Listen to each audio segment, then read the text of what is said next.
लोगों ने इल्जाम लगाया कि कबीरपंथी किसी को मानने के लिए तैयार नहीं। क्या कबीरपंथी मां को मां नहीं मान रहा है, पिता को पिता नहीं मानता, दादा को दादा और दादी को दादी नहीं मानता, चच्चा को चच्चा और चाची को चाची नहीं मानता, भैया को भैया और भाभी को भाभी नहीं मानता, नाना को नाना और नानी को नानी नहीं मानता है, मामा को मामा और मामी को मामी नहीं मानता है? क्या कबीरपंथी मौसा को मौसा और मौसी को मौसी नहीं मानता है?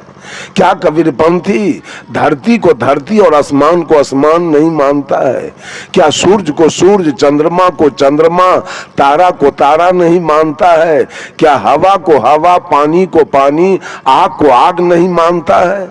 क्या कबीरपंथी गाय को गाय और भैंस को भैंस, कुत्ता को कुत्ता और गीदड़ को गीदड़, हाथी को हाथी और घोड़ा को घोड़ा नहीं मानता है? क्या कबीरपंथी आम को आम और लीची को लीची, बरहर को बरहर और कटहल को कटहल नहीं मानता है? क्या कबीरपंथी गेहूं को गेहूं, मकई को मकई, धान को धान और जौ को जौ नहीं मानता है? क्या बात तो सही है। लेकिन सदगुरु कबीर ने तमाम दुनिया के लोगों को मात्र 4 प्रकार की भक्ति बताया है। उसमें पहला है श्रद्धा भक्ति,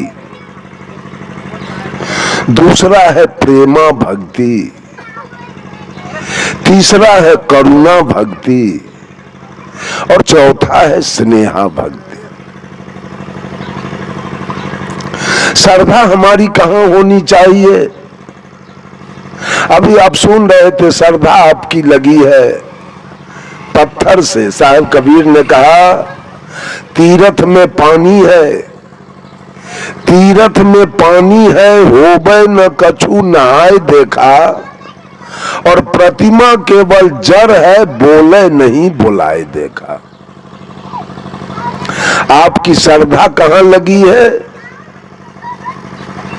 श्रद्धावादी मनुष्य हो तब तो कोई हर्ज नहीं है। ये मानव हिंदू मुसलमान सिख ईसाई श्रद्धावादी नहीं है, अंध श्रद्धावादी है। और अंध श्रद्धावादी होने का मतलब है कि सारे लोग मिट्टी की पूजा कर रहे हैं, पानी की पूजा कर रहे हैं, अग्नि की पूजा कर रहे हैं, आकाश की पूजा कर रहे हैं, सूरज की पूजा कर रहे हैं, चंद्रमा की पूजा कर रहे हैं। ये अंध श्रद्धावादी लोग हैं। ये मंच अंध श्रद्धा का नहीं, ये मंच शंका का है, ये मंच विश्वास का नहीं है, ये मंच विचार का है, ये मंच अनुमान का नहीं है, ये मंच अनुभव का है, और ये मंच मानने का नहीं है, ये मंच जानने का है।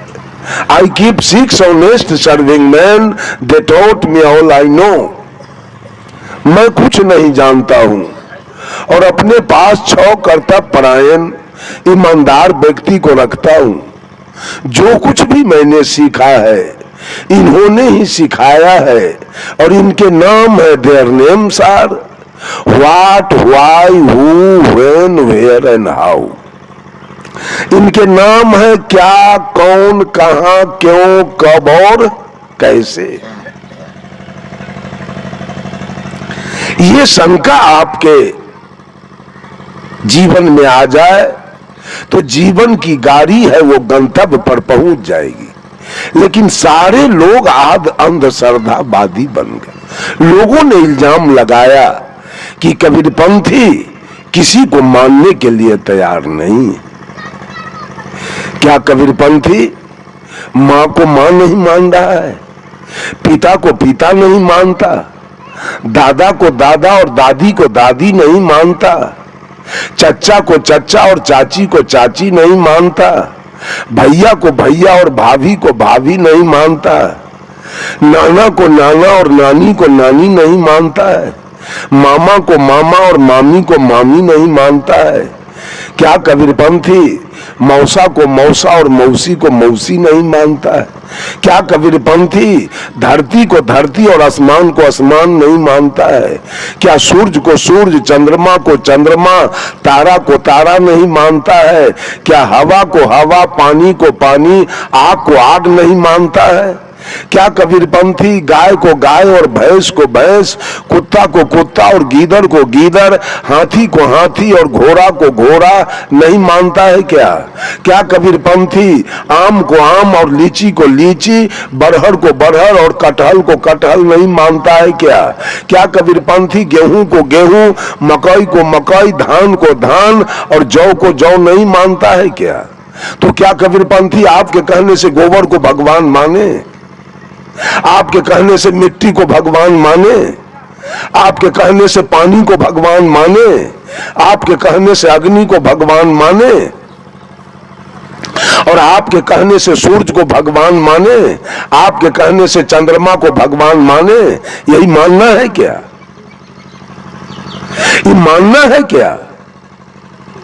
हम सूरज को सूरज मानते हैं, हम चंद्रमा को चंद्रमा मानते हैं, हम तारा को तारा मानते हैं, हम धरती मत बाढ़िए, हम धरती को धरती मानते हैं, हम आसमान को आसमान मानते हैं, हम पानी को पानी मानते हैं, हम अग्नि को अग्नि मानते हैं, हम धरती को धरती मानते हैं और आकाश को आकाश मानते हैं।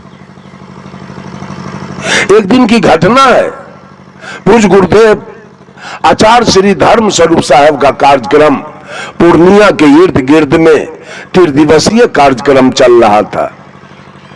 गुरुजी रोज दिन सवेर के सत्र में मठ पर से स्नान ध्यान करके जलपान करके मंच पर जाते थे और शाम के सत्र में मंच पर से उतरे और चले आते थे अपने आश्रम। सवेर में जा रहे थे, मंच पर एक दरोगा विपरीत दिशा से आ रहा था। दरोगा ने गाड़ी को देखा और ऐसे इशारा किया रोकने के लिए। साहब जी ने ड्राइवर को कहा गाड़ी रोक दो। गाड़ी रुकी, साहब जी ने दरवाजा खोला, वो दरोगा आया और साहब जी को चरण छूकर प्रणाम किया और कहा गुरुजी, सुनने में आया कि आपका 3 दिवसीय कार्यक्रम पूर्णिया के शहर के इर्द गिर्द में हो रहा है। विचार किया कि जाऊं जरा सदगुरु के विचार को सुनूं, लेकिन मैं आ नहीं सका। साहब जी ने पूछा क्यों नहीं आए? तो दरोगा कहा ऊपर का के कृपा। साहब जी कहे ऊपर में कोई रहता है क्या? तो दरोगा कहा आप लोग इसका मतलब ऊपर का को नहीं मानते हैं। साहब जी ने कहा मैं निचला को मानता हूं, मैं ऊपरका को नहीं मानता हूं। तो दरोगा कहा इसका मतलब आप लोग सच्चे साधु नहीं हैं।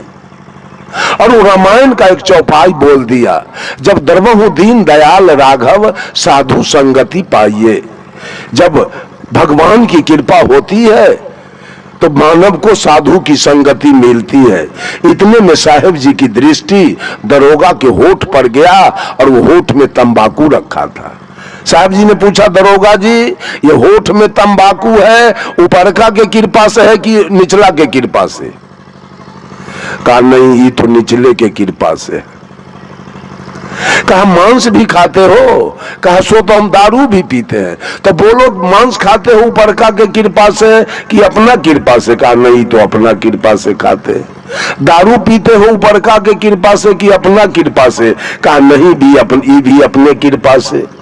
कहा कोई कपार फोड़वा के प्रतिष्ठा लुटवा के कपड़ा फड़वा के जाता है आपके थाना पर FIR लिखाने, आप जो माल पत्ती घूस लेते हो ऊपरका के कृपा से कि अपना कृपा से? कहा नहीं ये भी तो अपने कृपा से। साहब जी ने कहा रे भले आदमी, खैनी खाते हो अपना कृपा से, दारू पीते हो अपना कृपा से, मांस खाते हो अपना कृपा से, घूस लेते हो अपना कृपा से और सत्संग में जाते हो ऊपरका के कृपा से। चल रोड पर से हटो। हटा करके ये ऊपरका वाला बीमारी साहब कबीर ने एक महिला से पूछा, कहो रे सखी एक बात कहूं? सखी एक बात पूछूं? सखी कहती है पूछिए। कहां खसम ठहरायो जी, सखी तेरा दुल्हा कहां रहता है? दुल्हा मीन्स पिया परमात्मा। सखी तेरा दुल्हा कहां रहता है? तो सखी कहती है ऊपर, तो साहेब कबीर कहते हैं आकाश में। तो सदगुरु कबीर पूछते हैं दुल्हा आकाश और दुल्हन कहां है? दुल्हा तो आकाश में है या दुल्हन किधर है? पीव आकाश में है और जीव कहां है? कहां है? दुल्हा आकाश पताल में दुल्हन कैसे गछो हम मिटायो जी। दुल्हा हो पंजाब में और दुल्हन हो इस भदसारा में, वो दुल्हा से क्या वो बाल बच्चा होगा? दुल्हन के ये दुल्हा से कब भेंट होने वाली है? कब मोहब्बत होने वाला है?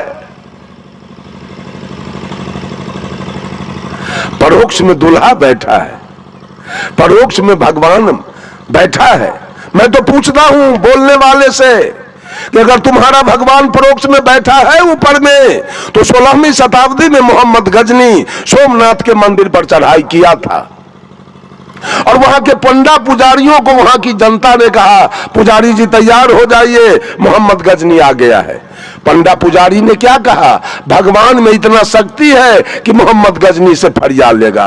परिणाम हुआ कि सारे काली दुर्गा लक्ष्मी सरस्वती के नाक कान चीर के और मोहम्मद गजनी सारा सोना चांदी हीरा मोती का जवाहर लेकर के और रिटर्न चला गया।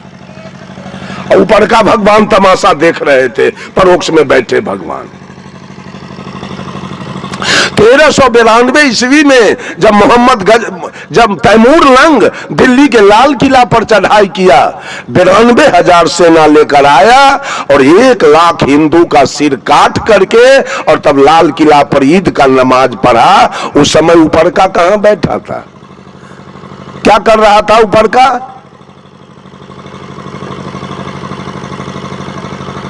क्यों नहीं युद्ध किया तैमूर लंग के साथ? क्यों नहीं हिंदू को बचाया? ये धर्म धुरंधर लोग, ये धर्माधिकारी लोग, धर्म के ठेकेदार लोग, ये भोली भाली जनता को केवल बलगलाने का काम किया। ऊपर में परमात्मा बैठा है, ऊपर में परमात्मा बैठा है, उसकी पूजा करो, तुम्हारा कल्याण हो जाएगा। मैंने कहा सदगुरु कबीर ने भक्ति को 4 कांड में बांटा है। श्रद्धा भक्ति। देवता किसे कहते हैं? देवता कौन है? मेरे जीवन में किसका लागत है? इस शरीर पर किसका लागत है? इस शरीर पर किसका लागत है? किसका कर्ज है? किसने आपको ये दुनिया दिखाया? इस सारी दुनिया के बातों को किसने जानकारी दिलाया? किसने आपको पोस पाल के जवान किया? किसने आपको 9 महीना अपने गर्भ में रखा था? वो देवता हमारी मां है। मां, इससे बढ़ के इस सृष्टि में कोई देवता नहीं है मां से बढ़कर। साहब कबीर ने कहा श्रद्धा रखो अपने मां में। इस शरीर में दुर्गा माता का 1 पैसा लागत नहीं है, काली माता का 1 पैसा लागत नहीं है, सरस्वती माता का 1 पैसा लागत नहीं है और लक्ष्मी माता का 1 पैसा लागत नहीं है। वो सारा लागत मेरे मां का है। इसलिए श्रद्धा होनी चाहिए मनुष्य की अपने मां के प्रति। अगर मां नहीं होती तो हम ये दुनिया नहीं देख पाते। अगर मेरी मां नहीं होती तो अभी मैं वैशाली जिला से आकर आपके यहां मंच पर बैठ के बोलता नहीं। ये मेरे मां की कृपा है। कोई भी व्यक्ति अपने कलेजा पर हाथ धर के बोले कि मां से बढ़कर और है कौन? किस देवी देवता का अगरबत्ती दिखाया जाए, किसकी पूजा की जाए, किसने मुझे क्या दिया है, इस पर तो विचार किया जाए। तो विचार करेंगे तो पता चलेगा कि मेरा जीवन मेरे मां का दिया हुआ है।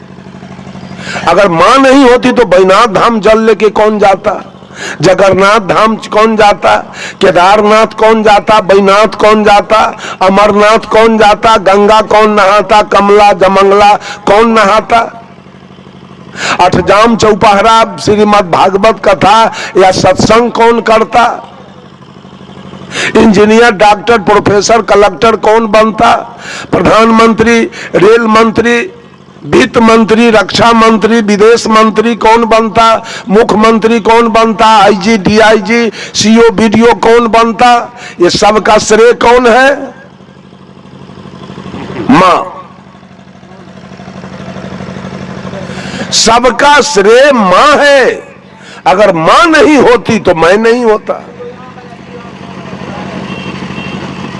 इसलिए साहब कबीर की भक्ति है पहली भक्ति, श्रद्धा भक्ति।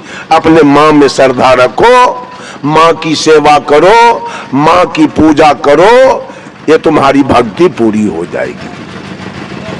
मां नहीं होती तो ये हाथ कैसे सीधा होता, ये पैर कैसे सीधा होता, ये माथा कैसे गोल होता, ये नाक कैसे खड़ा होता।